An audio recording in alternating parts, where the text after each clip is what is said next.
मोह समर कथा में अरुचि ना करना है। असंख्यों युगों के बाद तुम्हारा बिल्ली के भागों छीका टूटा है, ये इसको छक छक कर खा लो और कल्याण करा। परम पिता परमात्मा पूर्ण ब्रह्म सारी सृष्टि के रचनहार कबीर परमेश्वर जी की असीम रजा से आप सभी पुण्यात्माएं परमात्मा की अमर कथा सुनने के लिए उपस्थित हुए। पुण्यात्माओं, सौभाग्य आपका, आपको ऐसे समय में मनुष्य जीवन प्राप्त है जो समय बहुत ही मुश्किल से सुलभ होता है। आप जी अभी अध्यात्म मार्ग से परिचित नहीं हैं। आपके शुभ संस्कार आपको यहाँ लाए हैं। अब धीरे धीरे आप इस ज्ञान से परिचित होते जाओगे। आप उस गए हुए समय को बहुत पछताओगे। सारा जीवन हमारे पूर्वज दादे परदादे इस रोजी रोटी के लिए ही पचकर मर गए। अंत में सभी कुल के कुल नाश हो गए और आज वो ना जाने किस प्राणी के शरीर में आज वो कष्ट उठा रहे होंगे।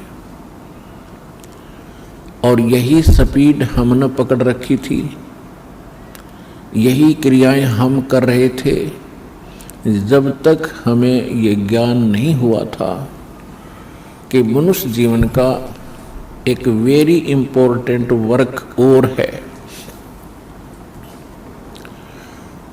और जो वेरी इंपॉर्टेंट काम था, घना जरूरी कार्य था मनुष्य जीवन का, उसको तो हम एक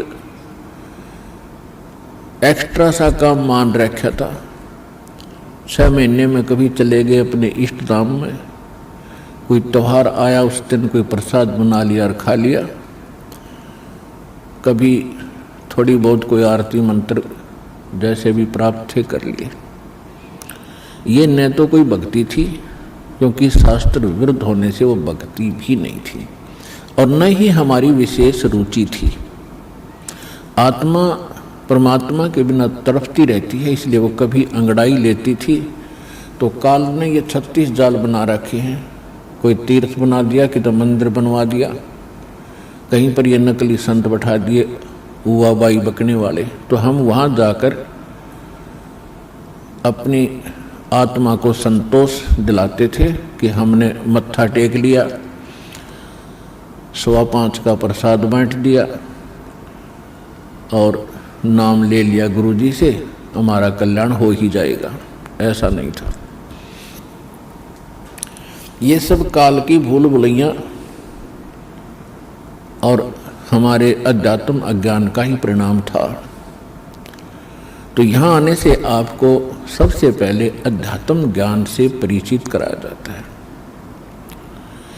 इसके साथ साथ आप पर आने वाले सभी संकटों का भी निवारण परमात्मा करेगा, क्योंकि आप उसके बच्चे हो, आप उसके बेटा बेटी हो।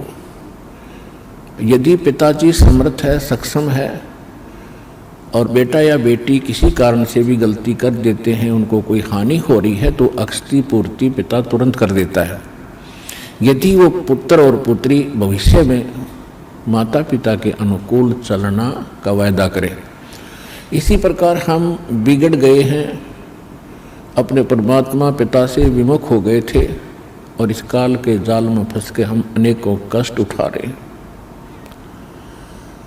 जिसमें हम परमात्मा के पुनः समर्पित हो जाएंगे, वो हमें फिर सभी सुख देगा, उस पिता की तरह जो अपनी संतान को देता ही है।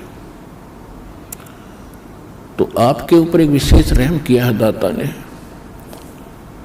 ऐसे समय में मानुष जीवन दिया, और फिर पिछले शुभ संस्कार आपके यहाँ प्रेरित करके लाए हैं। यहाँ पर कोई भी पुण्यात्मा भले ही कोई किसी रोग के कारण आया है, कोई अन्य संकट निवारण के लिए ही यहाँ पहुँचा है, उसके लिए वो दुख, वो कष्ट, वो संकट एक वरदान सिद्ध होगा यदि वो इस मार्ग पर ढंग से समझकर टिका रहा तो। क्योंकि कोई भी ऐसी वस्तु नहीं होती जो तुरंत कर दी जावे।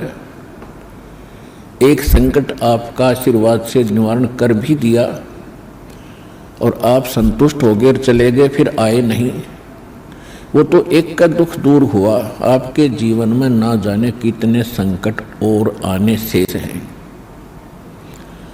और यहाँ आते रहोगे तो उन सभी का निवारण सहज में होता रहेगा। आपको पता भी नहीं चलेगा कि कोई आपत्ति हमारे पर आनी थी। उसको परमात्मा पहले ही दूर कर देगा। किन के संकट दूर